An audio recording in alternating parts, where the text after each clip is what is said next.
Hi friends, సబ్జా గింజలు ఎలా చేసుకోవాలో చూద్దామండి. సబ్జా గింజలు ఎండలో ఎక్కువ ఉన్నాయి కదా, వారంలో 2 సార్లు తాగితే హెల్త్కి కూడా మంచిది అండి. 1 స్పూను సబ్జా గింజలు నానబెట్టుకోవాలి. ఫస్ట్ కొన్ని వాటర్ పోసుకొని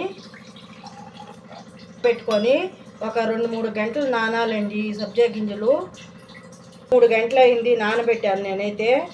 మూత చూద్దాం. ఇదేనండి, బాగా నానే చూడండి. ఇప్పుడు కూలింగ్ వాటర్ పోసుకున్నాం. ఎడలు పట్టి బౌల్లో పోసుకొని కూలింగ్ వాటర్ పోసుకోవాలా. మనకి సరిపోయినంత వేసుకోవాలా, తక్కువైనా వేసుకోవచ్చు. ఎక్కువ వేసుకునే వాళ్ళు తాగే వాళ్ళు అయితే ఎక్కువైనా చక్కెర వేసుకోవచ్చండి. నిమ్మ దెబ్బ పిండుకున్నాం.